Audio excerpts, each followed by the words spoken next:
ఏ విషయాన్నైనా గుడ్డిగా నమ్మకుండా ప్రశ్నించే తత్వాన్ని అలవర్చుకోవాలని ప్రధాని నరేంద్ర మోదీ యువతకు పిలుపునిచ్చారు. అదే సమయంలో ఆయా సమస్యలకు పరిష్కారం చూపే ధైర్యం కూడా యువతకు ఉండాలన్నారు. ప్రస్తుతం ప్రపంచంలో వేగంగా వస్తున్న మార్పుల దృష్ట్యా నిరంతరం నేర్చుకుంటూ ముందుకు వెళ్లే వారే విజయం సాధిస్తారని స్పష్టం చేశారు. సోషల్ మీడియా యుగంలో విద్యార్థులు విషతుల్యమైన ప్రభావాల బారిన పడకుండా తమను తామే కాపాడుకోవాలని దిశానిర్దేశం చేశారు. ఐఐటి ఢిల్లీలో శనివారం నిర్వహించిన 57వ స్నాతకోత్సవ సభలో పాల్గొన్న ప్రధాని నరేంద్ర మోదీ ప్రతిభ కనబరిచిన విద్యార్థులకు అత్యున్నత అకాడమిక్ అవార్డులను ప్రదానం చేశారు. ఈ కార్యక్రమంలో మొత్తం 3,000 మంది విద్యార్థులు, 587 మంది పీహెచ్డీ పరిశోధకులకు డిగ్రీలు అందజేశారు. తర్వాత విద్యార్థుల్లో తన ప్రసంగంతో స్ఫూర్తి నింపిన మోదీ ఆలోచన లేకుండా ఆమోదించిన విషయాలపై విద్యార్థులు ప్రశ్నలు లేవనెత్తాలని సూచించారు.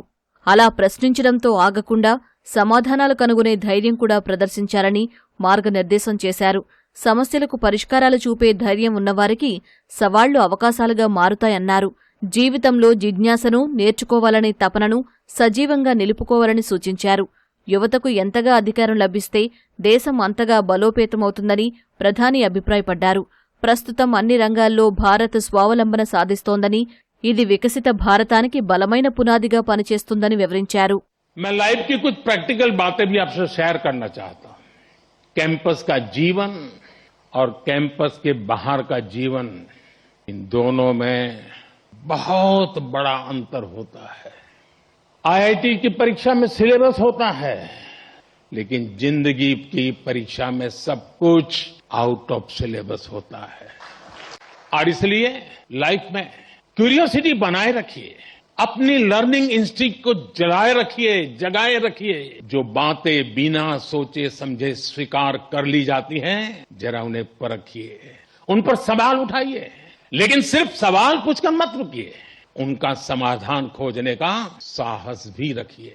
यही सोच आपकी अलग पहचान बनाएगी. ప్రపంచంలో వేగంగా వస్తున్న మార్పుల్ని ఎదుర్కొనేందుకు నిరంతరం నేర్చుకోవాలని, అలాంటివారే విజయం సాధిస్తారని మోదీ స్పష్టం చేశారు. జీవితంలో తలెత్తే సవాళ్లను చిన్న చిన్న భాగాలుగా విభజించి పరిష్కరించుకోవాలని విద్యార్థులకు సూచించారు. వచ్చే 3 దశాబ్దాల్లో దేశం సాధించాల్సిన అభివృద్ధి లక్ష్యాలతో మమేకమయ్యే వృత్తిగత గమ్యాలను ఎంచుకోవాలని పిలుపునిచ్చారు. యువత తమ వేతనాలను, అంకుర విజయాలను ఇతరులతో పోల్చుకోరాదని హితవు పలికారు.